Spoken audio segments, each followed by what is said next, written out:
அது வந்து கண்டிப்பா ஏற்றுக்கொள்ள முடியாது. பிரதானத்துவம் இந்த கூட்டத்தில் கூட்டப்பட்டது. ஏன் இவ்வளவு பெரிய ஒரு கன்ஃபியூஷன்? நான் ரொம்ப சிம்பிளான ஒரு கொஸ்டின். அவருக்கு வேற எந்த விதமான ரைட்ஸும் கிடையாது. என்ன வேணா இருக்கட்டும்ங்க. நேர்பட பேசு நிகழ்ச்சிக்கு உங்கள் அனைவரையும் அன்போடு வரவேற்கின்றேன். இன்றைய நிகழ்ச்சியில் நாம் விவாதிக்க இருக்கக்கூடிய தலைப்பு, தென் மாவட்டங்களில் தீவிர பரப்புரை மேற்கொள்ளும் ஸ்டாலின், எடப்பாடி பழனிசாமி, யாருக்கு சாதகம் தென் மாவட்ட களம். இந்த தலைப்பில் தான் நம்ம பேச இருக்கிறோம். நான் கருத்துரையாளர்களை உங்களுக்கு அறிமுகம் செய்து விடுகிறேன். முன்னாள் எம்எல்ஏ மருத்துவர் ஸ்ரீதர் அவர்கள் வணக்கம். மூத்த பத்திரிகையாளர் துரைக்கர்ணா அவர்கள் வணக்கம். பத்திரிகையாளர்கள் TN ரகு, கார்த்திகேயன் அவர்கள் வணக்கம். இன்னும் சற்று நேரத்தில் திமுகவிலிருந்து சுலைமான் அவர்களும் இணைய இருக்கிறார். அவரும் இணைஞ்சிருக்காருன்னு நினைக்கிறேன். வணக்கம் திரு சுலைமான். கார்த்திகேயன், உங்களிடமிருந்தே தொடங்குறேன். 2019 ஒரு பெரிய அலை இருந்தது. ரவீந்திரநாத் மட்டும் வெற்றி பெற்றார் 2019 நாடாளுமன்ற தேர்தலில். இப்போ அந்த தன்மைக்கும் 2024க்கும் ஏதேனும் மாற்றம் இருக்கா? ஒரு மண்டல வாரியாக மக்களின் மனநிலை மாறுபட்டிருக்கிறதா? எப்படி பார்க்குறீங்க? பெரிய மாற்றம் இல்லைன்னு தான் நான் நினைக்கிறேன். போன தடவைக்கும் இந்த தடவைக்கும் நீங்கள் அலைன்னு சொல்கிறது வந்து பிஜேபி மற்றும் மோடி மீது இருப்பதற்கான அதைத்தானே சொல்கிறீங்க, வெறுப்பு இல்லைன்னா அக்செப்டபிலிட்டி தான் பேசுகிறீங்க. 2019 அதுலேருந்து ஒரு பெரிய மாற்றம் எல்லாம் வந்துடல. இந்த 5 ஆண்டுகளில் பிஜேபி ஒன்றும் அந்தளவுக்கு மக்கள் நேசிக்கிற ஒரு கட்சியாகவோ இல்லை மக்களால் ஏற்றுக்கொள்ளுகிற கட்சியாகவோ வந்து மாறிடல. தமிழ்நாட்டை பொறுத்த வரைக்கும் நான் சொல்கிறேன். அங்கங்கே அந்த கட்சிக்கு இருக்கக்கூடிய அந்த ஒன்றியத்தில் ஆட்சியில் இருந்தனால இருக்கக்கூடிய பலம், அந்த அதிகாரம் கொடுக்கக்கூடிய வசதிகள், இதனால் சிலர் வந்து இந்த இருக்க திராவிட கட்சிகளோ இல்லை வேறு கட்சிகளிலிருந்து பிரிந்து போய் அங்கே சேர்ந்தவர்கள் உண்டு. அதனால் பெறக்கூடிய வளர்ச்சி ஓரளவிற்கு இருக்குது, இல்லைன்னு மறுக்கலை, யாரும் சொல்ல இல்லைன்னு மறுக்கிறது இல்லை.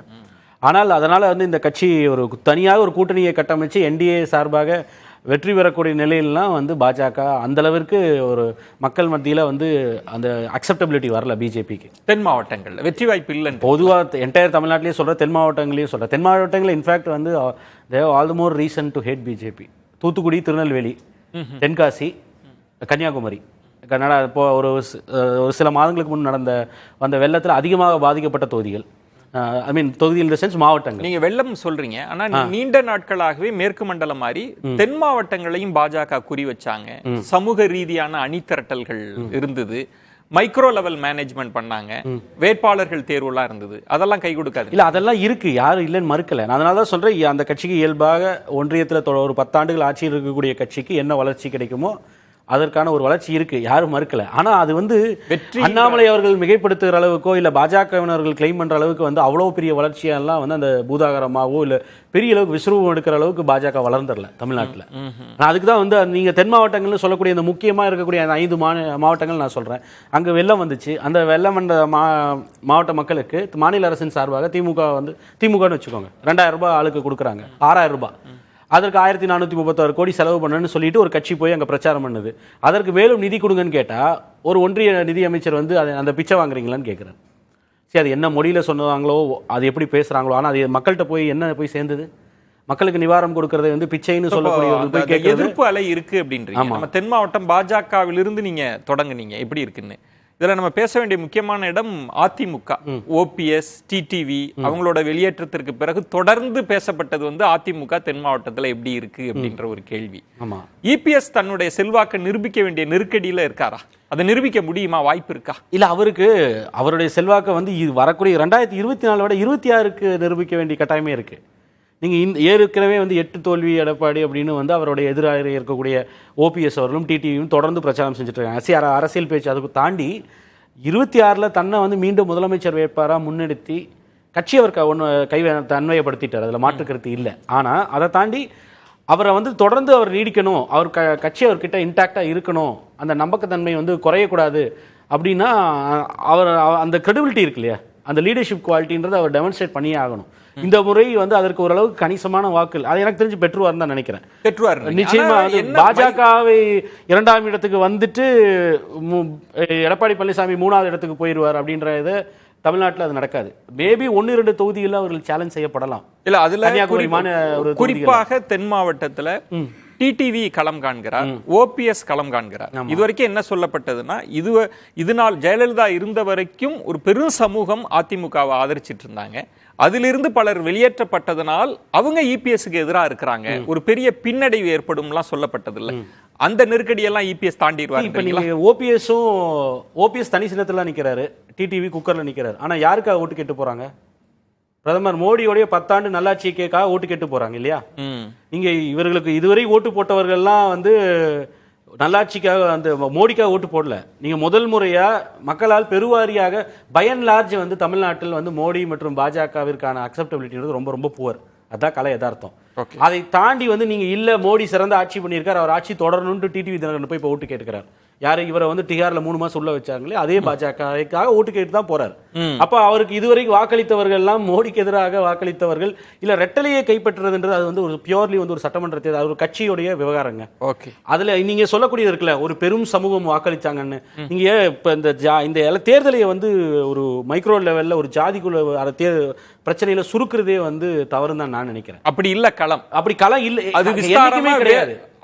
கிடையாது. 1-2 இடங்கள்ல தொகுதிகள்ல திருமாவளவனுக்கு ஒரு கடும் போட்டி வந்து சிதம்பரத்துல இருந்துச்சு அப்படின்னா ஒரு சில தொகுதிகள்ல நம்ம பார்க்க முடியுமே ஒழிய பை அண்ட் லார்ஜ் நீங்க வந்து ஒரு தேர்தலை பொறுத்த வரைக்கும் ஜாதி ஒரு காரணம் இல்லைன்னு மறுக்கல. ஒரு 10-15 காரணம் இருக்கும்போது அதுல பின்னாடி வருமே ஒழிய மக்கள் வந்து நீங்க அவர்களுடைய கன்சிடரேஷன்றதே வேற.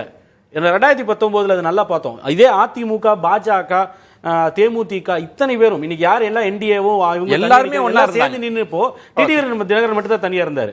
அப்ப இருந்த ஓட்டு டிடிவி தினகரனுக்கு விழுந்ததுன்ற வேற. அப்ப பாஜகவால் பாதிக்கப்பட்டு சிறை சென்ற டிடிவி தினகரனுக்கு விழுந்த ஓட்டு வேற. இன்னைக்கு அதே டிடிவி தினகரன் போய் பாஜகவுக்கு ஓட்டு கேட்டு போறது இல்ல ஓபிஎஸ் போயிட்டு பாஜகவிற்காக ஓட்டு கேட்கறது இல்ல அவருக்காக வந்து நான் தங்கத்தேர் எழுத்துட்டு போறது இருக்கு இல்லையா? அப்ப உழப்போற ஓட்டுன்றது வேற. அதை நம்ம புரிஞ்சுக்கணும். அது வந்து மக்கள் பார்வையிலேயே வேற மாதிரி இருக்கும். அங்க ஜாதின்றதெல்லாம் வந்து பேக் சீட். உங்கள் பார்வையில அட்வான்டேஜ் அது வந்து திமுக கூட்டணி தான். அதுல நம்ம மைக்ரோ லெவல்ல யோசிக்க வேண்டியது. தமிழ்நாடுல நான் லார்ஜர் பெர்ஸ்பெக்டிவ்ல பாத்தீங்கன்னா திமுக தலைமையிலான இந்தியா கூட்டணிக்கு பெரிய அட்வான்டேஜஸ் பொசிஷன்ல அவங்க இன்னைக்கும் இருக்காங்க. 39 தொகுதிகளையும் இங்க தென் மாவட்டங்கள்ல இபிஎஸ் அவர்களுக்கு பலவீனங்கள் இருக்கு. ஆனா அதற்காக வந்து படு பலவீனம் ஆயிட்டு வந்து டிடிவி தினகரனும் ஓபிஎஸ் பாஜக சேர்ந்துட்டு அவர் டிஸ்டன்ஸ் தேர்டுக்கு தள்ளிடுவாங்கன்ற அதுக்கு வாய்ப்பு இன்னும் அந்த அளவுக்கு கூட போகல நினைக்கிறேன். இப்போ ஓபிஎஸ் வெர்சஸ் இபிஎஸ் அப்படின்னு இருந்திருந்தால் கூட அந்த களம்ன்றது வேற. இன்னைக்கு டிடிவி தினகரன் அவர்களோ ஓபிஎஸ் அவர்களோ யாருக்காக வாக்கு கேட்க போறாங்கன்னா பாஜகவுக்காக, மோடிக்காக. அப்ப களம் இன்னொன்னா இருக்கும் அப்படின்றப்ப வந்து தென் மாவட்ட களம் பாஜக அணிக்கோ அல்லது ஓபிஎஸ் டிடிவிக்கோ ஒரு பின்னடைவை தரக்கூடிய வாய்ப்பு இருக்கா, நெருக்கடியை தரக்கூடிய வாய்ப்பு இருக்கா? இல்லை, அரசியலில் அவ்வப்போது ஏற்படுகிற அந்த நிலைப்பாட்டுக்கு தக்கவாறு அவர்களுடைய பயணம் என்பது இருக்கிறது. ஒவ்வொரு தேர்தலின் போதும் ஒவ்வொரு நிலைப்பாடுகளை அரசியல் கட்சிகள் எடுத்து வருகிறது. ஒரு அணியோடு சேர்ந்து களமாடுகிற அவர்கள் இன்னொரு அணியோடு சேர்ந்து எதிர் நிலைப்பாட்டை எடுக்கிற போது அவர்களுடைய தனித்தன்மை, அவர்களுடைய தனித்த செல்வாக்கு என்கிற மாதிரியான அந்த பார்வையும் இருக்கும். தனித்த செல்வாக்கு நிரூபிக்கிற மாதிரியான ஒரு நிலை இருக்கும். தாமரை சின்னத்தில் இவர்கள் இருவரும் நின்றால், திரு ஓபிஎஸ் அவர்களும் டிடிவி தினகரனும் தாமரை சின்னத்தில் நின்றிருந்தால் ஒருவேளை சகோதரர் சொல்கிற மாதிரியான ஒரு பின்னடைவு அவர்களுக்கு ஏற்படும். ஆனால் தாமரை சின்னத்தில் இல்லை. ஆனாலும் கூட அவர்கள் பாரதிய ஜனதா கட்சி மீண்டும் 3வது முறையாக ஆட்சி அமைக்கணும், பிரதமராக நரேந்திர மோடி வரணும் என்கிற அந்த கருத்தாக்கம் அவருக்கு இருக்கிறது, அவங்களுக்கு இருக்கிறது. அதை பிரச்சாரமும் கூட அது அவங்களுக்கு பின்னடைவு தர. அதான் இல்லை நிச்சயமாக அது ஒரு சில பகுதிகளில் பின்னடைவு ஏற்படும்.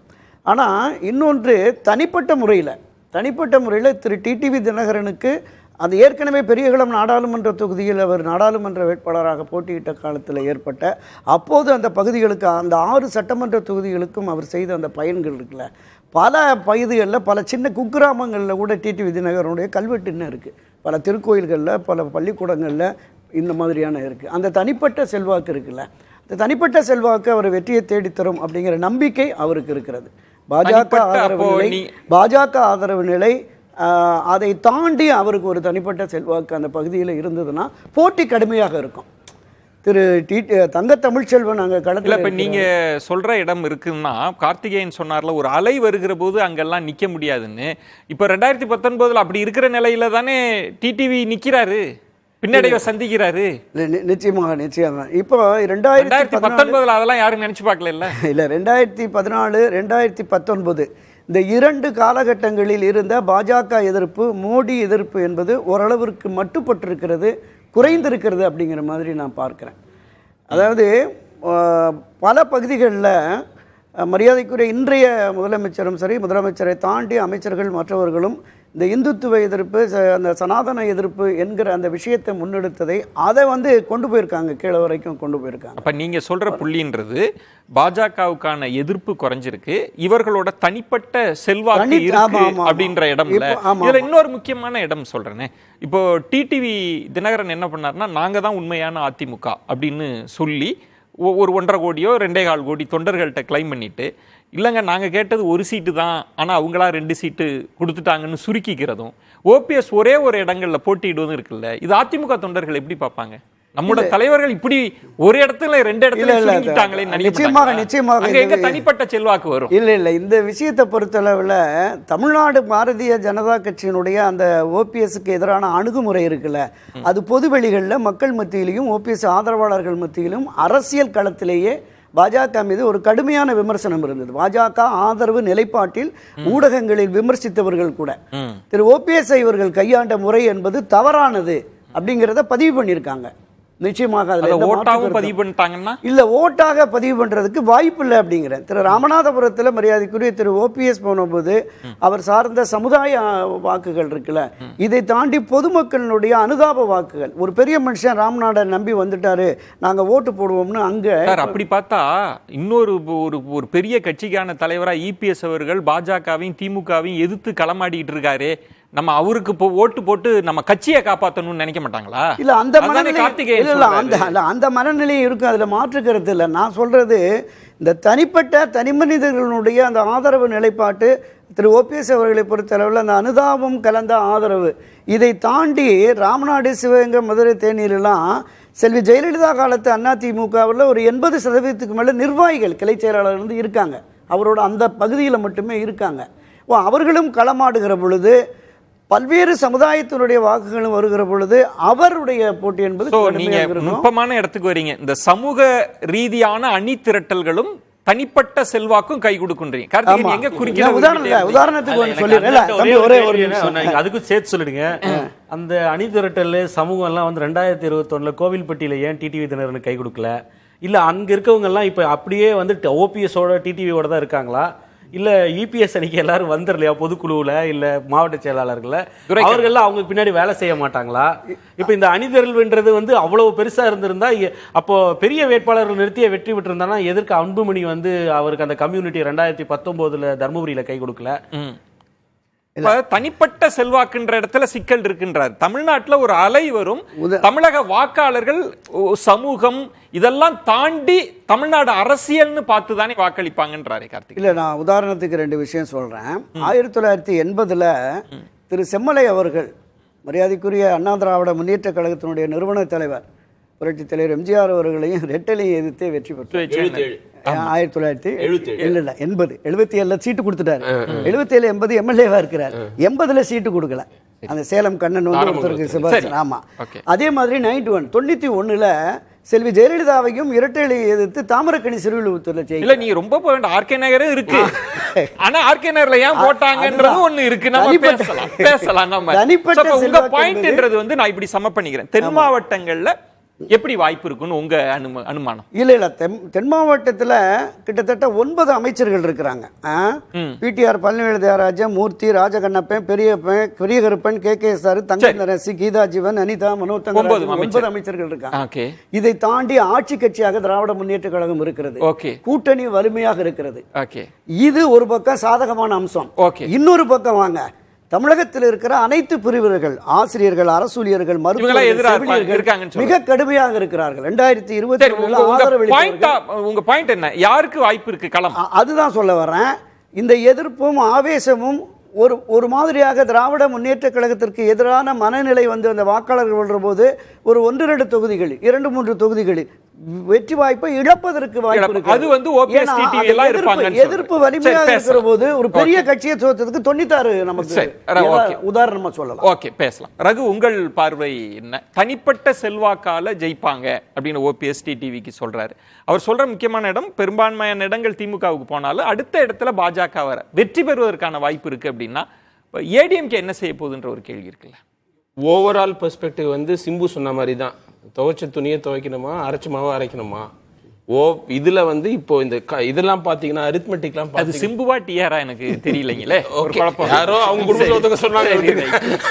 அப்பா சொன்னா என்ன, பையன் சொன்னா என்ன. சரிங்க. சரியா வந்து நீங்க எந்த விதமான கணக்கு போட்டாலும் திமுக கூட்டணி தோற்கிறதுக்கான வாய்ப்பே இல்லைங்க.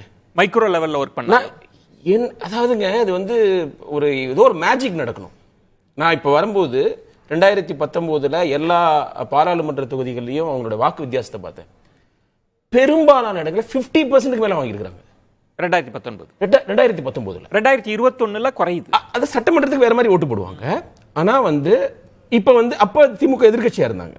அதனால மக்களுடைய அன்பு கொஞ்சம் அதிகமா இருக்குன்னு வச்சுக்கோங்க. இப்ப வந்து ஆளுங்கட்சியா வந்ததுனால ஆன்டி இன்கம்பன்ஸ்னால கொஞ்சம் கோட்டு குறையும். ஆனால் இவங்க பிரிஞ்சுட்டாங்களே. அதே கூட்டணி பாஜக, ஏடிஎம்கே, அதுக்கப்புறம் டிஎம்டிகே, பிஎம்கே எல்லாரும் சேர்ந்து அதே கூட்டணி கண்டினியூ பண்ணிருந்தாங்கன்னா கொஞ்சம் இம்ப்ரூவ் ஆகிறதுக்கான வாய்ப்பு அப்படிலாம் சொல்லலாம். 2019 வந்து ஏடிஎம்கே அந்த இடைத்தேர்தல் எல்லாம் ஃபோக்கஸ் பண்ணதுனால பார்லிமெண்டரி எலெக்ஷன்ல கொஞ்சம் அவங்களுக்கு கவனம் கிடையாது. ஆட்சியை தக்க வச்சுக்கணும்னு அவங்க போராடினாங்க. அதனால பெட்டரா பெர்ஃபார்ம் பண்ணுவாங்கன்னு எனக்கு தோணுது. ஆனா அந்த கூட்டணி உடைஞ்சிருச்சே. அந்த ஆன்டி இன்கம்பன்ஸ்னால வர வேண்டிய ஓட்டெல்லாம் இந்த கூட்டணி சிதறினதுனால அது பயனில்லாம போயிடுச்சு. ஓகே. அப்புறம் இன்னொன்னு வந்து நண்பர் கார்த்திகேயன் வந்து அந்த சாதிய ரீதியில ஓட்டு போட மாட்டாங்க அப்படின்னாரு. உண்மைதான். பட் நம்ம ரியாலிட்டி பாத்தீங்கன்னா இப்ப திரு பன்னீர்செல்வம் ஏன் வந்து ராமநாதபுரத்தில் நிக்கிறாரு? ஓட்டு போட மாட்டாங்கன்னு சொல்ல நான் வந்து அந்த காரணிகள்ல அது பின்னாடி தான் வருது. அதை இதெல்லாம் தீர்மானிக்கிற விஷயமா கரெக்ட். அதாவது அது வந்து சில சமயத்துல ஓவர் ரேட்டடா இருக்கலாம். இந்த தொகுதியில இந்த சமுதாயத்தை சேர்ந்தவங்க இவ்வளவு பேர் இருக்காங்க அப்படிங்கிறதுனால அதுக்கு தான் நான் தர்மபுரி அன்புமணி உதாரணம் சொன்னேன். பட் வேட்பாளர்கள் இந்த கணக்கு அதே தர்மபுரியில அந்த சாதி தான் அன்புமணிக்கு 2014 வெற்றி வாய்ப்பு மறுக்கல. ஓகே. நான் இப்போ ஓபிஎஸ் வந்து எதனால ராமநாதபுரம் போறாரு? அவங்க சமுதாயத்தை சேர்ந்த மக்கள் அதிகமா இருக்கிறது, அதுக்கு ஒரு ஃபேக்டர். ஏன் வந்து டிடிவி வந்து தேனிக்கு போறாரு? அவர் ஜெயிச்சது, அவர் நின்னதுக்கு காரணம் என்ன? அவங்களுடைய மக்கள் வந்து அதிகமா இருக்கிறாங்க, அவங்க சமுதாயத்தை சேர்ந்தவங்க, அவங்க பின்னாடி ரேலி பண்ணுவாங்கங்கிற ஒரு நம்பிக்கையில போறாரு. சோ இதுதான் இங்க வந்து ஒரு சப்டெக்ஸ்ட். டிஎம்கே கூட்டணி ஜெயிக்க போகுது, ஆனால் நாங்க மோடிக்கு வந்து வாக்கு கேட்கிறோம், மோடியோட நல்லாட்சிக்கு வாக்கு கேட்கிறோம்னு வெளியில டிடிவி சொன்னாலும் ஒரு உள்மனசுல திரு ஓபிஎஸ் உள்மனசுல என்ன இருக்கும்? இந்த ஏரியாஸ்ல அட்லீஸ்ட் நம்ம 2வது இடத்துக்கு வந்து பிரஷர் கொடுக்கணும். யாருக்கு? திரு இபிஎஸ்க்கு. அதுல ஜெயிச்சிருவாங்களா? அதுதான் அது எப்படி போக போகுதுன்னு இப்ப சொல்றது கடினம். ஏன்னா வந்து இப்போ அங்க வந்து நான் ஏடிஎம்கே கேம்பெயினை பெருசா பார்க்கல. டிடிவி ஆல்ரெடி நிறைய சுத்திட்டு இருக்காரு. இவரும் இப்போ இதுல அதே சமூகத்தை சேர்ந்தவர்கள் அல்லது ஒரு பெரும்பான்மையான சமூகம் அதற்கு எதிரான இன்னபிற சமூகங்களை ஒருங்கிணைக்கிற ஒரு சமூகம், இப்படிதானே பிளே இருக்க போகுது.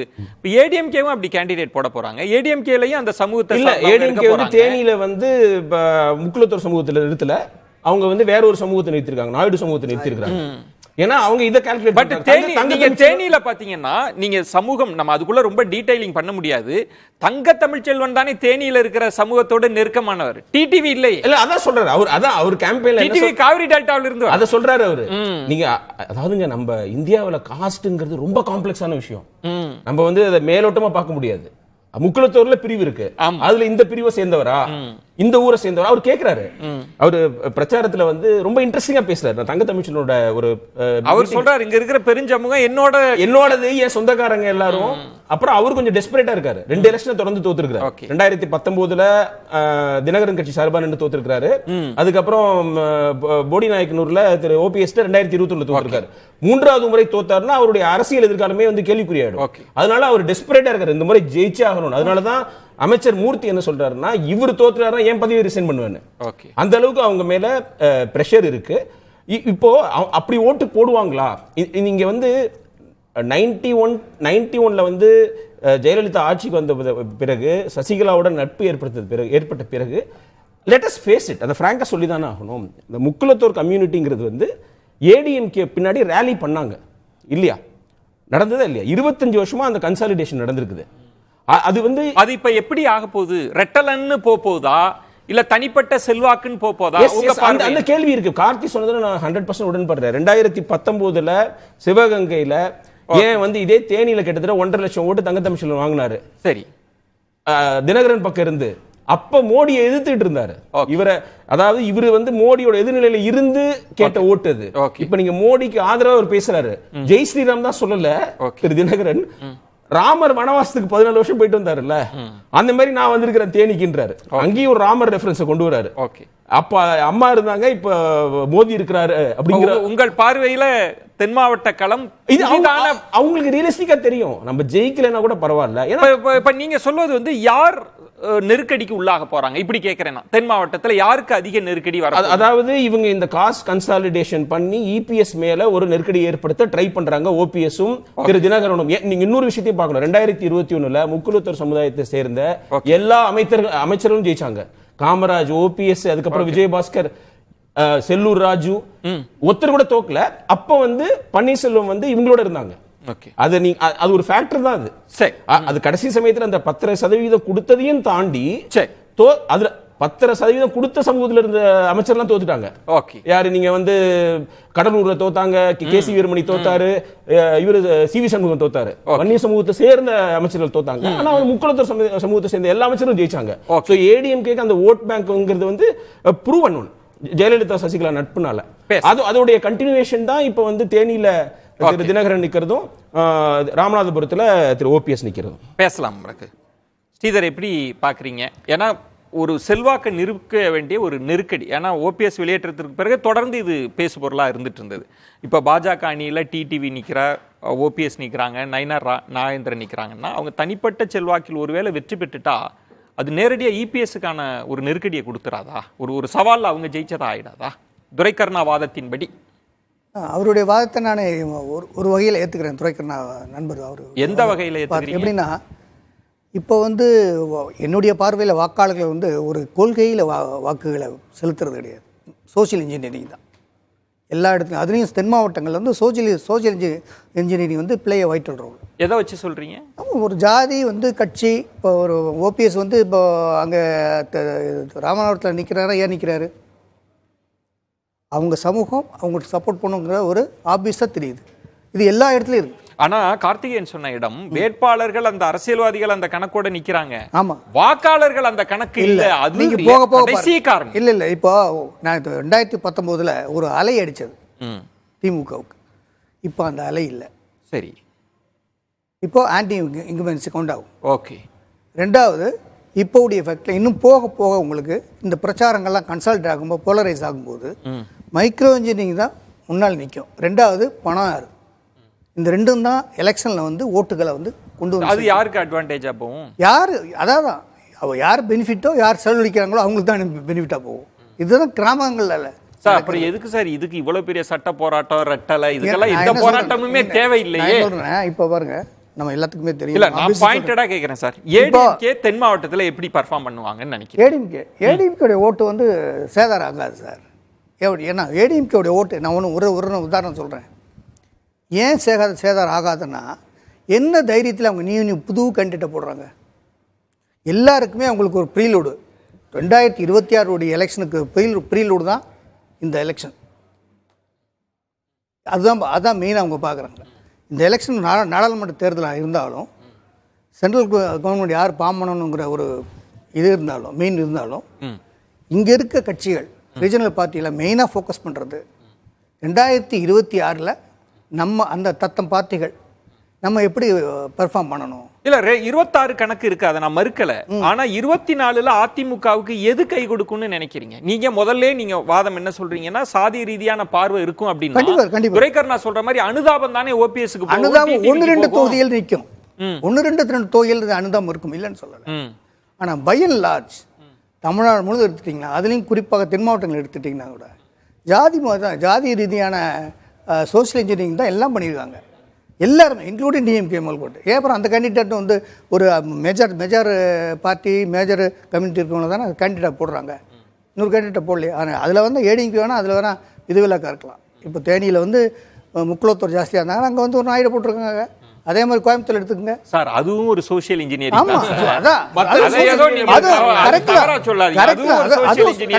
அதான் சொல்ல வந்தேன். சோசியல் இன்ஜினியரிங், அப்புறம் எலெக்ஷன் ஒர்க்கு, ஓட்டை கன்வெர்ட் பண்ணுற டெக்னிக்கு, அப்புறம் செலவு பண்றது. சரி, இதுல யாருக்கு இதெல்லாம், அட்வான்டேஜ்? ஆ? யாருக்கு அட்வான்டேஜ்? யார் இது பண்றாங்களோ அவங்களுக்கு அட்வான்டேஜ். இல்ல, நீங்க இப்படி சொல்றீங்க. ஏடிஎம்கே பத்தி நான் கேக்குறேன். அதெல்லாம் ஏடிஎம்கேக்கு வந்து ஒண்ணு நல்லா தெரியும், ஓட்டை எப்படி கன்வெர்ட் பண்ணணும் அப்படிங்கிற வித்தை நல்லாவே ஏடிஎம்கேக்கு தெரியும். அதுல ஸ்ட்ராங்கா இருக்கிறாங்க. வித்தைன்னு சொல்றீங்க. வித்தைன்னு இல்ல, அந்த நேக்குன்னு சொல்லலாம், எது வேணா எடுத்து, வித்தைன்னு கூட எடுத்துங்க, நேக்குன்னு எடுத்துங்க, ஸ்ட்ராட்டஜின்னு எடுத்துங்க, எது வேணா எடுத்துங்க. ஓட்டை வந்து போலிங் அன்னைக்கு ஓட்டை கன்வெர்ட் பண்ணி போலிங் பூத்ல பேலட் பேப்பர்ல போடுறதுல ஏடிஎம்கே எக்ஸ்பர்ட்ஸ். விஜயன் வந்து ஒரே ஒரு பாயிண்ட் நம்ம சொல்ல மாட்டேன். 2019 38 திமுக கூட்டணி ஜெயிச்சு, 1 மட்டும் தேனி மட்டும் ஏடிஎம்கே ஜெயிச்சு. என்ன காரணம் உங்களுக்கு தெரியும்? அவர் அவ்வளவு பாப்புலரான ஆளா அப்படிங்கறதான் அடுத்த क्वेश्चन. Resourceful person.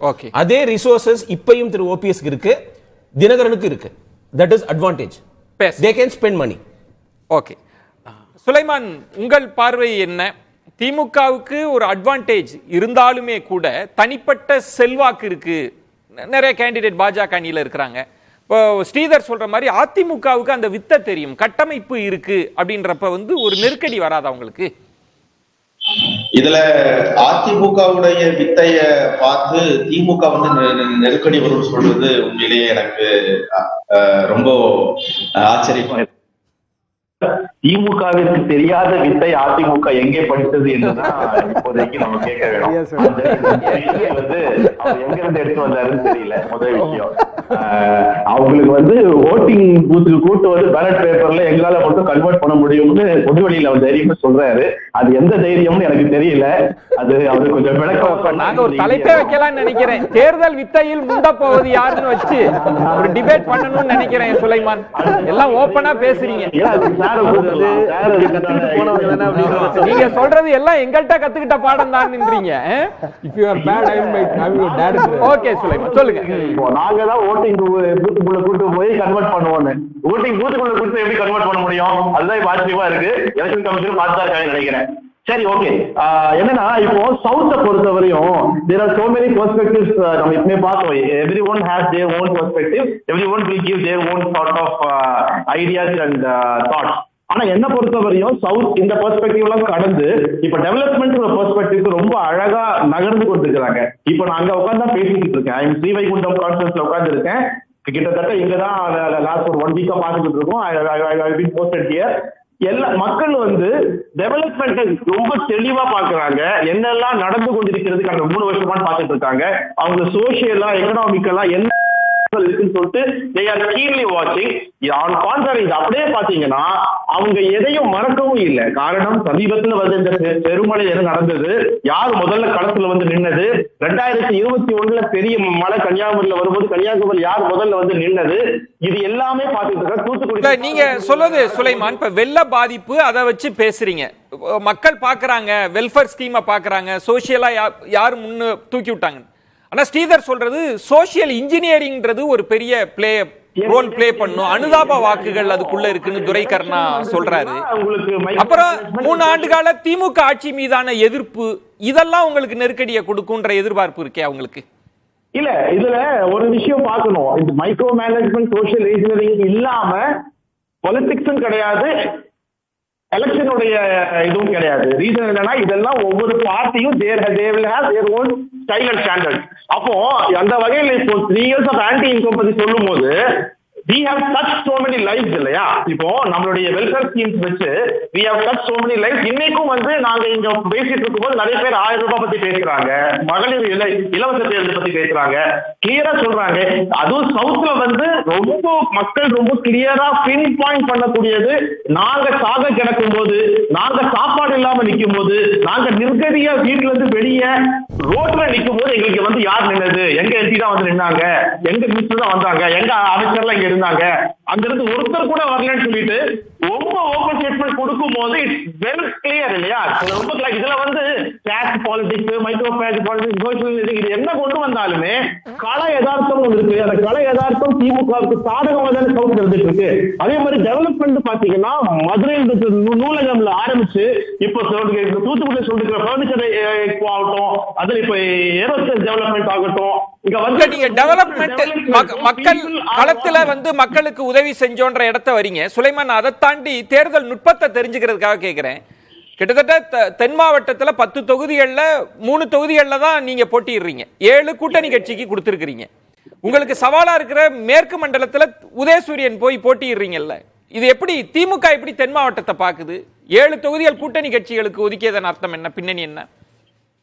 இதுதான் மைக்ரோ மேனேஜ்மெண்ட் சொல்லுவாங்க. ரீசன் என்னன்னா, அதாவது ஒரு டெமோக்ராட்டிக் அலையன்ஸ்க்கு என்ன வேணுமோங்கிறத அறிந்து அதுக்குள்ள ஸ்டடி பண்ணி ஸ்ட்ராட்டஜி வைஸ் எப்படி அவங்களுக்கு உள்ள அலோகேஷன் பண்ணா சொல்லிட்டு மனு தலைவர் அவர்கள் தெளிவா செஞ்சிருக்கிறாரு. இன்னொன்னு இதுல நீங்க ஒரு விஷயத்தை யோசிக்கணும். ஏன்னா பிஜேபி லாஸ்ட் ரூல்ல அவங்க ப்ராமிஸ் பண்ண கன்னியாகுமரியில டிஃபென்ஸ் காரிடர் ஆகட்டும், தூத்துக்குடியோட ஏர்போர்ட் எக்ஸ்டென்ஷன் ஆகட்டும், மீறி இருக்கிற அந்த highway connectivity within two state, Kerala அந்த தமிழ்நாடு, இதெல்லாம் எதுவுமே செய்யல. அந்த எம்பி மாறின உடனே, காங்கிரஸ் எம்பி வந்த உடனே எவ்ரிதிங் வாஸ் ஹோல்ட். இது கன்னியாகுமரி மாவட்ட மக்களுக்கு முழுவதுமே தெரியும். அந்த கனெக்டிவிட்டி ரோட்ஸ், ஹைவேஸ் எல்லாமே நிறுத்தப்பட்டிருக்கு. கன்னியாகுமரி ஏர்போர்ட் சொன்னது நிறுத்தப்பட்டிருக்கு. எல்லாத்துமே அப்படியே ஸ்டாப் பண்ணி வச்சிருக்காங்க கடந்த 3 வருஷமா. இதுவும் இங்க இருக்கிற மக்களுக்கு நல்லாவே தெரியும். அதனால இது ஒன்றிய அரசு வஞ்சிக்கிறது, தென் மாவட்டங்களை வஞ்சிக்கிறது என்பதும் மக்கள் மிக தெளிவாக அறிந்தா இருக்கிறார்கள். உங்கள் பாயிண்ட் 2019 மாதிரியே மத்திய அரசு பாஜகவுக்கு எதிரான மனோபாவம் தான் இருக்குன்னு சொல்றீங்க. அப்படிதான் தென் மாவட்டம் முழுவதும் கருணா சார் பேசும்போது, கருணா சார் இல்ல, நம்ம பேசும்போது 2019 ஒரு அலை இருந்ததுன்னு, அந்த அலை இன்றும் இருக்கிறது. அது திமுகவிற்கு ஆதரவான அலை என்பதை விட மோடிக்கும் ஒன்றிய அரசுக்கும் எதிரான அலை இப்பவும் இருந்து கொண்டிருக்கிறது. பேசலாம். துரைக்கண்ணா, இப்போ ஓபிஎஸ்ஓ டிடிவியோ பாஜக அணியில் இருப்பதனாலே அவங்களுக்கு ஒரு நெருக்கடி இருக்கா? இல்லை, பாஜக அணியில் இருந்து இருவருமே தாமரை சின்னத்தில் போட்டி போட்டிருந்தா நிச்சயமாக மிகப்பெரிய பின்னடைவு அவங்களுக்கு வந்திருக்கும்.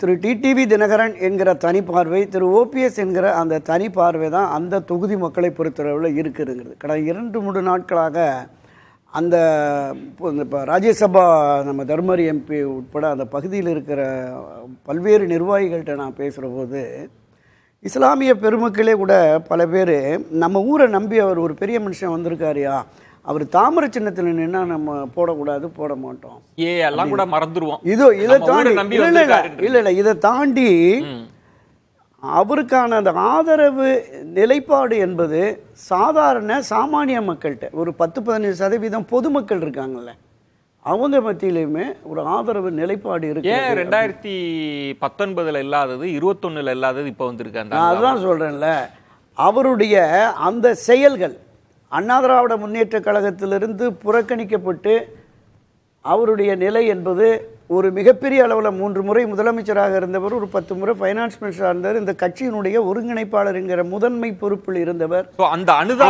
அதுதான் பெரிய அளவில் அந்த அனுதாபம் என்பது அங்கே அவருக்கு நிச்சயமாக இருக்கிறது. அதை தாண்டி அவரை ஒரு விஐபி கேண்டிடேட் அப்படிங்கிற மாதிரி அந்த தொகுதி மக்கள் பார்க்குறாங்க. இன்னும் சொல்லிடுறேன், அங்கே பாஜக சார்பாக கிட்டத்தட்ட 1.5 லட்சம் வாக்குகளுக்கு மேலே நயினார் நாகேந்திரன் வாங்கியிருக்காரு. அமமுக 1 லட்சம் வாக்குகளுக்கு மேலே ஏற்கனவே கடந்த முறை வாங்கியிருக்குது அந்த தொகுதியை பொறுத்தளவில். எனவே அதில் வாய்ப்பு அவருக்கு அதிகம் இருக்கிறது என்பதுதான் என்னோட. கார்த்திகேயன், அப்படி வாய்ப்பு இருக்கா? மைக்ரோ லெவலில் அந்தந்த தொகுதிகளில் செல்வாக்கு படைத்தவர்களால் வெற்றி பெறதுக்கு இருக்கிறது ஒன்று. தென் மாவட்டத்தில் துரைக்கண்ணா மீண்டும் இந்த அனுதாபம்ன்றதையும் சொல்றது இல்லை, இந்த 2019, 21 எடுத்து அவர் தனிப்பட்ட முறையில் பாஜகவுக்கு வாங்கியிருக்காங்க ஒவ்வொரு தடவையும் சொல்லும் பொழுது நம்ம ஒரு யதார்த்தத்தை மறந்துடுறோம். ரெட்டலைகளுக்கு ஓட்டு போடுறவங்க எல்லாம் போட்டதுனால தான் அந்த பாஜக அந்த தாமரைக்கு ஓட்டு விழுந்துச்சு. அந்த இலையை வரலைன்னா அந்த பூ அன்னைக்கே கருகி உதிர்ந்து போயிருக்கும். புரியுதுங்களா? அப்போ நீங்க ஏதோ ஒரு தாமரைக்கு மட்டும் விழுந்த ஓட்டு மாதிரி பேசுறதே அதை ஏற்றுக்கொள்ள முடியாது. பிஜேபி யாரும் இல்லைங்கிற தைரியத்துல பேசிட்டு இருக்காங்க. கறிக்கு போச்சு இல்ல, நான் சொல்றது இல்ல ஓரளவு அந்த டிஎன்ஆர் இப்ப நீங்க யோசிக்கணும், இது சூரியன் உக்கிரமா இருக்கக்கூடிய சீசன்ல இருக்கணும். இல்ல, இப்ப துரைக்கண்ணாவுக்கு அந்த கூடுதல் பொறுப்பை எடுத்துக்கிறாரு. ஏன்னா பாஜக அணியில அவரு பேச வேண்டி இருக்கு. இல்ல, நான் அவரு சொல்றது அதை சொல்லல. நான் சொல்வது நீங்க அது பாஜக விழுந்த ஓட்டுன்ற அந்த பார்வை என்னால ஏற்றுக்கொள்ள முடியாது. அது அதிமுக காரங்க போட்ட ஓட்டும் சேர்த்து எடுத்துக்கணும். மொடக்குறிச்சியில சரஸ்வதி அவர்கள் ஜெயிச்சது பாஜக தாமரைக்கு விழுந்த ஓட்டுன்னு சொல்லி யாராவது சொன்னா அதை ஏற்றுக்கொள்ள முடியும். ஆனா தென் மாவட்டங்கள்ல பாஜக ரொம்ப நாள் ஒர்க் பண்ணி அவங்க வாக்கு வங்கியை உயர்த்தி இருக்காங்கன்றதை நீங்க மறுக்க முடியாது. நீங்க இந்த தேர்தலில் ப்ரூவ் பண்ணி காட்டினதுக்கு அப்புறம் விஜயன் ஜூன் 4ஆம் தேதியோ 5ஆம் தேதியோ சொன்னார்னா நான் ஏத்துக்கிறேன்.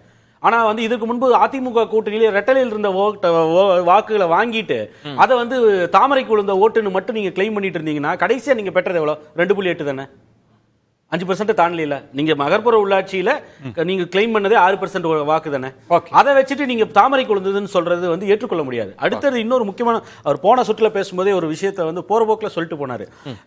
திமுகவும் ஆளும் இந்தியா கூட்டணி வந்து சனாதன தர்மத்தை பத்தி விமர்சனம், இதை பத்தி எதிர்ப்பு பேசுறது அது மக்கள் மத்தியில போய் சேர்ந்திருக்கு. எந்த மக்கள் மத்தியில தமிழ்நாட்டில் போய் சேர்ந்திருக்கு? ஒரு ஸ்மால் கிராஸ் செக்ஷன் தொடர்ந்து அதை எதிர்க்கக்கூடியவர்கள் தான், பாஜக ஆதரவு வட்டத்தில் இருக்கக்கூடியவர்கள் தான் தொடர்ந்து எடுத்துட்டு இருக்காங்க. பொது சமூகம் இருக்கக்கூடிய சிவில் சமூகம் தமிழ்நாட்டில் குறிப்பா எத்தனை பேர் வந்து சனாதன எதிர்ப்பு இல்ல வர்ணாசிர எதிர்ப்புக்கு எதிராக வந்து போர்க்கொடியை தூக்கி இருக்காங்க. அந்த விதத்துல வந்து சமூக நீதி பார்வையில தான் தமிழ்நாடு பெரும்பான்மையா இருக்கு. அது வந்து அந்த அளவுக்கு இன்னும் தமிழ்நாட்டுடைய மக்கள் மத்தியில போலரைசேஷன்லாம் நடக்கல. அந்த அளவுக்கு இந்துத்துவா எல்லாம் வந்து ஊடுருவல. ரகு, இப்போ இந்த தேர்தல்ன்றது வந்து மிகச் சுருக்கமாகவே சொல்லிடுறேன். முன்ன நம்ம 10-40 ஆண்டுகளாக பார்த்திருப்போம், தமிழ்நாட்டில் இருக்கிற எல்லா திருக்கோவில்களிலும் இளைஞர்கள் அந்த காவி ரிப்பன் கட்டிட்டு நீர்மோர் கொடுக்கறது எல்லாம் பண்றது இருப்பாங்கல்ல, அவங்க அதை முடிச்ச உடனே அவங்க வேலையை பார்ப்பாங்க, அவங்க கட்சிகளுக்கு போயிடுவாங்க. ஆனால் அந்த புதிய இளைஞர்கள், புதிய வாக்காளர்கள் பாஜக பக்கம் போயிட்டாங்க. தென் மாவட்டங்களில் நான் பல பகுதிகளில் பாஜக பலப்பட்டிருக்கு. ஆமா, ஓரளவுக்கு யாருமே மறுக்கல, கொஞ்சம் வேலை செஞ்சிருக்காங்க. சொல்ற அளவுக்கு வந்து அவ்வளவு தொடக்கத்தில் குறிப்பிட்டீங்களா, சமுதாய ரீதியாக ரகு அந்தந்த பகுதிகள் இருக்கிற சமுதாய ரீதி சோசியல் இன்ஜினியரிங், அதுதான் ஒரு சனாதனத்தை பத்தி உதயநிதி ஸ்டாலின் பேசுனதுனால எதிர்ப்பு கிளம்பி இருக்கின்றார்ல, அதை நீங்க வந்து பிரச்சாரத்துல பேசுங்களேன், அதை ஒரு ஆயுதமா எடுக்கல. பிஜேபி வந்து இந்த மாதிரி சனாதனத்தை வந்து பேசிட்டாரு உதயநிதி, அவருக்கு எதிராக ஓட்டு போடுங்கன்னு தமிழ்நாட்டில் இவங்க என்டிஏ பிரச்சாரம் செய்ய முடியுமா? எடுத்திருக்காங்களா? பேசியிருக்காங்களா? அதெல்லாம் நார்த்ல தான் ஒர்க் அவுட் ஆகும். இங்க அதெல்லாம் பத்தி மக்களுக்கு கவலையே கிடையாது. கோயிலுக்கு போறவங்களுக்கும் சனாதனத்தெல்லாம் பத்தி கவலைப்பட்டுலாம் போறது இல்ல. அவங்க பக்திங்கிறது ஒரு பர்சனல் விஷயம் போயிட்டு இருக்காங்க. அப்புறம் சார்கன் திருப்பி நான் கேள்வி கேட்கணும், தாமரை இல்லைங்கிறது அட்வான்டேஜ்ங்கிறாரு, ஆனா மோடி பேரை சொல்றது அட்வான்டேஜா? அதே கூட்டணி, அதே இவரு தினகரன் நான் பார்த்தேன், மோடின்னு பேச்சுக்கு பேச்சு சொல்றாரு, வார்த்தைக்கு வார்த்தை சொல்றாரு. கொடி பிஜேபி கொடி இருக்குது, மோடியோட படம் இருக்குது, பாரத் மாதா கி ஜெய்னு அவருடைய பிரச்சார கூட்டத்திலையும் சத்தம் போடுறாங்க. அப்பெல்லாம் வந்து மோடி ரிமைண்ட் ஆக மாட்டாரா? பேசலாம். என்ன வித்தியாசம் தாமரையில நிக்கிறதுக்கும் மோடிக்கு ஓட்டு பேசுறதுக்கு? அதோட முக்கியம், முக்குலத்தோர் மக்களுக்கு சசிகலா வந்து அவங்களை தேர்ந்தெடுத்துட்டாங்க சட்டமன்ற தலைவரா. அவங்க சீஃப் மினிஸ்டர் ஆகாம செஞ்சது யாரு? அது யாரு பண்ணா? மோடி தானே பண்ணாரு. ஒரு கோவம் இருக்காதா? ஏடிஎம்கேவோட திசையே மாத்துறது பிஜேபி. சுலைமான், இப்போ இபிஎஸ் அவர்களும் தென் மாவட்டத்துல பிரச்சாரம் செய்யறாரு, நல்ல பெரிய கூட்டம் தான். அப்ப கட்டமைப்பு அதிமுகவுக்கு இன்னும் வலுவாக இருக்கிறது அப்படின்றது ஒண்ணு தெரியுது. இன்னொன்று, பாஜக அணியிலிருந்து வெளில வந்திருக்கிறாங்க. இது தென் மாவட்டத்தில் திமுக கூட்டணிக்கு என்ன நெருக்கடியா அல்லது தாக்கத்தை கொடுக்கும் அப்படின்னு நினைக்கிறீங்க? அவங்க பாஜகல இருந்து வெளியே வந்ததுக்கு காரணமே பாஜக எதிர்ப்பு ஓட்ட பிரிக்கத்தானே. இது எல்லாருக்குமே தெரிஞ்ச விஷயம் தானே. அவங்க இந்த நிலைமை இந்த மாதிரி நேரத்துல பாஜக விட்டு வெளியே வர்றாங்க. 2026 திரும்ப போய் பாஜக சேர்த்துப்பாங்க. அப்ப 2024 மட்டும் வெளியே வர்றாங்கன்னா மோடி எதிர்ப்பு ஓட்டுகளையும் பாஜக எதிர்ப்பு ஓட்டுகளையும் பிரிப்பதற்காகத்தான் அதிமுக இப்ப தனியாக இந்த மாதிரி ஒரு கூட்டணி அமைத்திருக்குதுங்கிறது ஸ்கூல் பசங்க கேட்டா கூட சொல்லிடுவாங்க. இதுல எந்த நமக்கு சந்தேகமும் வேண்டாம். இல்ல, யார் திமுக எதிர்த்தாலுமே அவங்களுக்கு ஒரு பாஜக பி டீம்ன்ற ஒரு கலரை நீங்க கொடுத்துட்டே இருக்கிறீங்களே. அது கமலஹாசன் தொடங்கி ரஜினி வர்றதுல இருந்து எல்லாருக்கும் அந்த பி டீம் கலரை கொடுத்துட்டே இருக்கீங்க. விஜய் கூட இல்ல, இது பி டீம் ஏ டீம் கதை இல்ல, இது ஒரே டீம் தான். இப்ப ஆக்சுவலா அவங்க வந்து மனஸ்தாபத்தால இப்போ பாவம் இந்த மாதிரி வந்துடும் சொல்லிக்கிட்டு இருக்காங்க. இன்னைக்கு கன்னியாகுமரியில திரு எடப்பாடி பேசியிருப்பாரு, நீங்க வேணா ரீப்ளே போட்டு பாத்துங்க.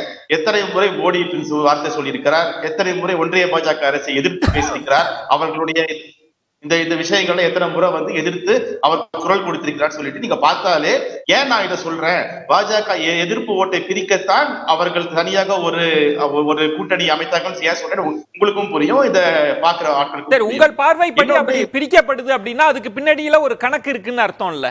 அந்த கணக்குல அவங்க ஜெயிக்க மாட்டாங்களா உங்கள் வாதத்தின்படியே? அதுல மிகப்பெரிய தோல்வி அடைவாங்க. காரணம் என்னன்னா, மக்கள் புரிஞ்சுக்கிட்டாங்க இல்லையா, ஓட்டு போட போறது மக்கள் தானே. அதிமுக காரங்க மட்டும் ஓட்டு போட்டா யாருமே ஜெயிக்க முடியாது. காரணம், இப்ப அதிமுக 3 பிரிஞ்சிருக்கு. அது ஒண்ணு, 3வோ 4வோ அது கணக்கும் இல்ல. இப்போ இப்ப பேசும்போது நம்ம துரைக்கருணா சார் வந்து மீண்டும் மீண்டும் மீண்டும் ஓபிஎஸ் அவர்களுடைய அனுதாபத்தை பத்தியே மீண்டும் மீண்டும் பேசுகிறார். பாவம், அவருக்கு வந்து மக்களுக்கு அனுதாபம் இருக்கு, அவருக்கு பயங்கர அனுதாபமா இருக்கு போல ஓபிஎஸ் அவர்களை பார்த்து. நான் ஒண்ணு சொல்ல விரும்புறேன். இந்த எலெக்ஷன்ல வந்து திமுக 4 மாங்க அடிக்கும் போது ஒரே கல்லுல ஒரு பாஜகவுடைய மாநில தலைவர், பாஜக சார்ந்த ஒரு கவர்னர், பாஜக சேர்ந்த ஒரு மத்திய அமைச்சர் 3 மாங்கா, அதே மாதிரி ஒரு எக்ஸ் சீஃப் மினிஸ்டர், ஒரே கல்ல 4 மாங்க அடிக்க போறாங்க, 4 கீழே விட போகுது. ரொம்ப முக்கியமான விஷயம் இது நடக்க போகுது இந்த தேர்தல்ல. இதை விட முக்கியம், இப்ப இவங்க சார் பேசும்போது சொன்னாரு, இப்போ கோயில்ல இருக்கிற இளைஞர்கள், அதே மாதிரி சில இஸ்லாமியர்கள்லாம் வந்து பாஜகவை வந்து கொஞ்சம் அவங்க வந்து அக்செப்ட் பண்ண ஆரம்பிச்சுட்டாங்க. கோயிலுக்கு இளைஞர்கள்லாம் வந்து இந்த மாதிரி மோரெல்லாம் கொடுத்துட்டு பாஜக போயிட்டாங்க. தவறான விஷயம். காரணம் என்னன்னா, ஒரு சில இடங்களில் இருக்கலாம், இது பரவலாக எல்லா இடத்துக்கும் பொதுவாக சொல்லிவிடவே முடியாது. ஏன்னா இளைஞர்கள் ரொம்ப தெளிவா இருக்காங்க. முன்பை விட இப்போ உள்ள தற்கால ஓட்டுரிமை உள்ள இளைஞர்கள் திராவிடம் பற்றியும், திராவிடம் சார்ந்த விஷயத்தை பற்றியும், திராவிடம் என்னெல்லாம் செய்தது, அவர்கள் எதெல்லாம் பயனளிக்கிறார்கள், அவர்கள் குடும்பம் எப்படி பயனளிக்கிறது, அவர்கள் தாய் தந்தை பற்றி தெளிவா இருக்காங்க. அது ரொம்ப முக்கியமான விஷயம். அடுத்தது வந்து தாமரைக்கு வந்து எல்லாரும் வந்து இப்போ கொஞ்சம் அதிகமா வந்து மூவ் ஆகுறாங்கன்னு சொல்லிட்டு சொன்னாங்க. இதெல்லாம் ரொம்ப தவறு. தென் மாவட்டங்களை பொறுத்தவரை இது என்ன சொல்றது, கன்னியாகுமரி வேணா நீங்க அந்த மாதிரி ஒரு சின்ன ஒரு ஐடியா கொடுக்கலாம். அங்கேயும் கூட இப்ப பல மாற்றங்கள் பேசலாம். மீதி உள்ள தொகுதிகள்ல இந்த சினாரியோ கிடையவே கிடையாது. திராவிட முன்னேற்ற கழகம் மிகப்பெரிய வெற்றி பெற வாய்ப்பு. ஸ்ரீதர், இப்போ அதிமுக வந்து பாஜக கூட்டணியிலிருந்து வெளியில வந்து பிரச்சாரம் செஞ்சாலும் திரும்ப திரும்ப அந்த சந்தேகம் இருக்கிறப்ப அந்த அட்வான்டேஜ் அதிமுக கிடைக்காம போயிடுச்சோ? எதுக்காக வெளில வந்தாங்களோ அந்த அட்வான்டேஜ் கிடைக்காம போயிடுச்சு. ஃபர்ஸ்ட்லேயே சொன்னேன், நான் கொள்கை அடிப்படையில் இப்போ வாக்கு போடுறதில்ல. ஃபர்ஸ்ட்லேயே தான் சொன்னேன், கொள்கை அடிப்படையில் வாக்காளர்கள் வாக்கு போடுறதில்ல. ரெண்டாவது, டிஎம்கே சொல்கிற மாதிரி 40க்கு 40 அப்படிங்கிறது என்னுடைய பார்வையில் கஷ்டம்தான். சரி. ரெண்டாவது, தென் மாவட்டங்களையும் சரி, 40 கஷ்டம்னா எவ்வளோ வாங்குவாங்க? ஒரு 7-8 தொகுதி ரொம்ப டஃப்பாக இருக்கும். 33 வாங்கிடுவாங்க. ஏன்னா டஃப்பாக இருக்க சொல்கிறேன், எனக்கு தெரியாது, இன்னும் போக தான் தெரியும். சரி, என்னுடைய பார்வையில், என்னுடைய as for my little knowledge is concern, என்னுடைய பார்வையில் ஒரு 7-8 தொகுதிகள் வந்து அந்த 7ல் அதிமுக கூட்டணிக்கு அதிகமா பாஜக கூட்டணிக்கு அதிகமா? அதிமுக தான் அதிகம். சரி, அப்படி தான் நான் பார்க்குறேன். எனக்கு தெரியும். ஏன்னா ஏடிஎம்கேவுடைய கேடட்ஸ் ஒர்க்கு, அவங்க ஓட்டை கன்வெர்ட் பண்ணுறது, இந்த ஓட்டு நமக்கு ஒழுங்குன்னு தெரியாட்ட கூட அவங்களையும் ஓட்டாக மாற்றுறது இப்போ இதுவரை நடந்த தேர்தலில் ஏடிஎம்கே செஞ்சு காட்டியிருக்கு. ஓகே, அந்த ஆஸ்பெக்டில் சொல்கிறேன், அந்த டேலண்டில் வச்சு, அந்த திறமையில் ஏடிஎம்கேவுடைய வாக்குகள் வந்து நீங்க கேட்டீங்க, பிஜேபியோட நீங்க ஏற்பட்ட பிரிவு மக்களை கன்வின்ஸ் பண்ணுவான்னு சார் அதுக்கு பதிலே சொல்லல. கொள்கை எல்லாம் வேண்டாம். இல்ல மக்கள் அவங்க எடுத்து வைக்கிற வாதங்கள் இருக்கு, இனிமேல் பிரச்சாரங்கள் இருக்கு. அதான் இப்ப சொன்னேன், இப்ப சொல்ல முடியாது சார், உடனே நம்ப முடியாதுன்னா நீங்க 5 வருஷம் ஒண்ணா எலெக்ஷன்ல வந்து ஒரு 1 or 2% வந்து ஓகே இல்ல எல்லாத்தையும் ஆதரிச்சிட்டு இப்ப நாங்க பிஜேபி சுத்தமா சொல்லிருக்கோம். நம்ப முடியும் மக்கள். நீங்க சொந்த அமைச்சர், உங்க கட்சியில் இருக்க முன்னணி நிர்வாகி விஜயபாஸ்கர் வீட்டுல இடி ரைட் நடக்கும் பொழுது அதுக்கு வந்து பாஜக அண்ட் ஒன்றிய அரசுன்ற வார்த்தையே இல்லாம தான் உங்களால கண்டிக்க முடியும்னா, நீங்க 39 பேர்த்த எங்க அனுப்பிச்சு டெல்லியில போய் எந்த உரிமையைக்காக குரல் கொடுக்க போறீங்க? டெல்லியில யாருக்கு குரல் கொடுக்க போறீங்க? மிக சுருக்கமாவே சொல்லிடுறேன். ஒரு தேர்தலின் போது எதிர் நிலைப்பாட்டை எடுத்தவர்கள் அடுத்த தேர்தலில் அவர்கள் உடன்படுகிற பொழுது அவர்களுக்கு வாக்கு கிடைக்காது என்பது வந்து நிச்சயமாக பொறுத்திருந்து பார்க்கலாம். நேரம் இல்லை, மன்னிக்கவும். நன்றி. சிறப்பு விருந்தினர்களுக்கு நன்றி. மற்றொரு நிகழ்ச்சியில் சந்திக்கிறேன். நன்றி, வணக்கம்.